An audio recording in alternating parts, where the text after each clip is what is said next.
ano. O balanço dos bancos registrava nominais lucros exorbitantes, que, aliás, é a realidade dos bancos brasileiros.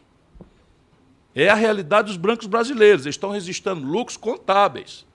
Mas, do jeito que estão brincando com fogo, também está na avaliação do eminente deputado, é um lucro escritural.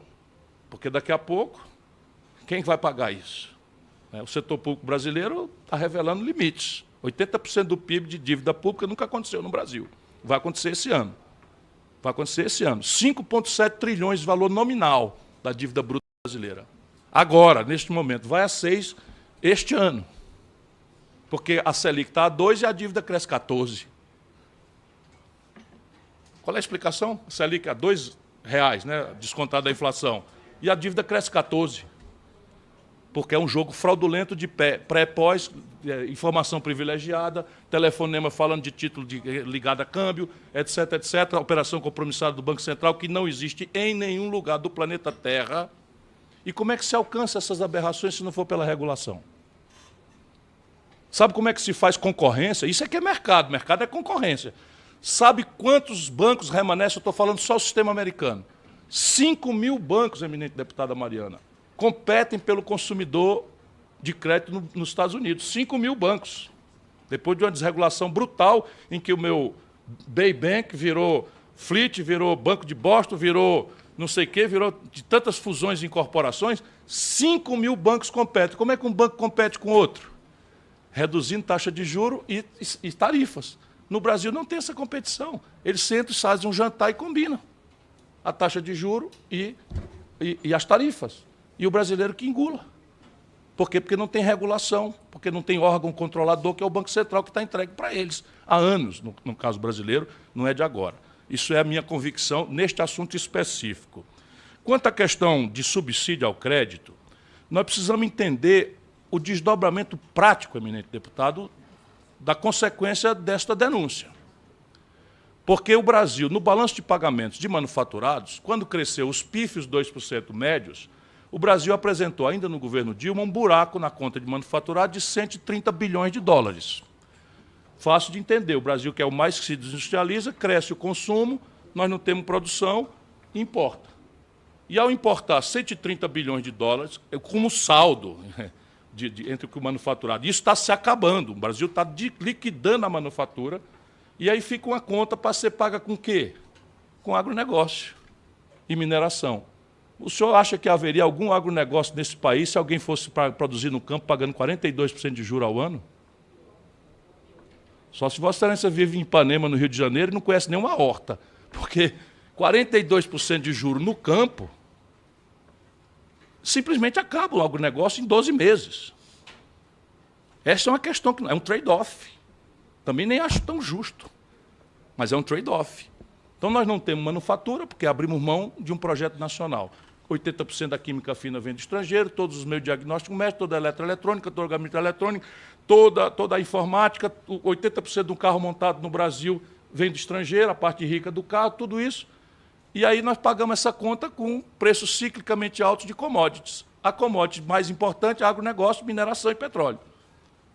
O petróleo se financia globalmente, mineração se financia globalmente e o agronegócio se financia localmente. Tira o subsídio. Eu não sou a favor de subsídio, não, porque a sociedade brasileira está pagando a rentabilidade e a boa-vida de uma minoria. Mas as contas do Brasil não aguentam esse desaforo. É uma coisa bem prática, não é? Se Vossa Excelência me permitir ponderar. No caso do PT, do experimento do Lula, a minha análise também, só para não deixar essa ponderação, e eu permanecerei o mais técnico possível, até porque tenho muita crítica ao experimento, do qual eu tenho me afastado crescentemente. Mas o que aconteceu no governo do presidente Lula foram 3 movimentos que são muito consistentes em direção à expansão do consumo. O primeiro, uma política de salário mínimo. Na eleição de 2002, que eu competi, eu prometia puxar o salário mínimo ao valor equivalente a 100 dólares. E o Zé Serra me chamou de mentiroso, porque eu tinha sido ministro da Fazenda e tinha pago um salário mínimo de 98 dólares e 70 centes. Portanto, era mentira que eu podia chamar para 100 dólares e estava a 76 dólares. O Lula puxou o salário mínimo no dia da posse da Dilma para 320 dólares a poder de compra. Talvez no Rio de Janeiro Vossa Excelência não perceba quanto eu percebo no Ceará, onde 7 em cada 10 pessoas de carteira assinada ganham salário mínimo. E passaram da classe D e E de não poder consumir nada para poder comprar liquidificador, micro-ondas, geladeira, fazer um puxadinho na sua casa, botar o filho numa escola mais decente, etc, etc, etc. Esse é um movimento. O outro é crédito. O Brasil tinha 17% do PIB como crédito. Vossa Excelência conhece a experiência capitalista. Nos americanos são 110% do PIB crédito. No Brasil era 17%. O presidente Lula puxa para 55% do PIB de crédito. Crédito consignado, crédito do BNDES. E não é política de campeões nacionais, que eu também considero um grosseiro equívoco, porque, na verdade, vimos clientelismo e corrupção. Tanto não está aqui quem não está vendo as coisas. Eu estou vendo com os mesmos olhos, de franqueza, de respeito a Vossas Excelências, principalmente a Vossa Excelência, que me dá a oportunidade de refletir um pouco mais estrategicamente, até encarecendo desculpas, porque estou navegando fora do tema, mas é a inteligência de Vossa Excelência que me inspira. Não é? Então, veja, e a rede de proteção social. Isto fez explodir o consumo no Brasil. Essa é a raiz da crise. E por que não houve colapso? Porque, nesta época, a China fazendo o oposto do Brasil, e o oposto daquelas premissas do raciocínio de Vossa Excelência, data máxima vênia, quero muito discutir para aprender, a China fazendo o oposto do ideário neoliberal, a China puxa o preço das commodities para valores nunca experimentados. Então, quando o Lula entrega o governo para Dilma, nós estamos vendendo um barril de petróleo por $110. Uma tonelada de minério de ferro por $190. Quando a Dilma é derrubada, nós estamos vendendo o mesmo barril de petróleo por 30.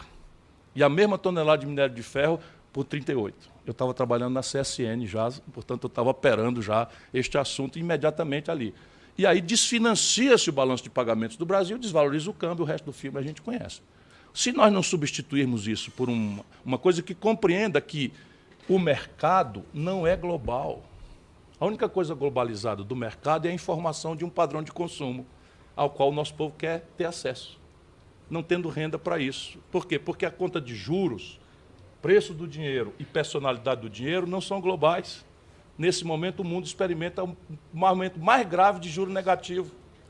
A tecnologia que qualifica os serviços e os bens que nós queremos consumir é um domínio crescentemente protegido por leis de propriedade intelectual severas. Por que a China vai embora? Porque ela não respeita essas interdições.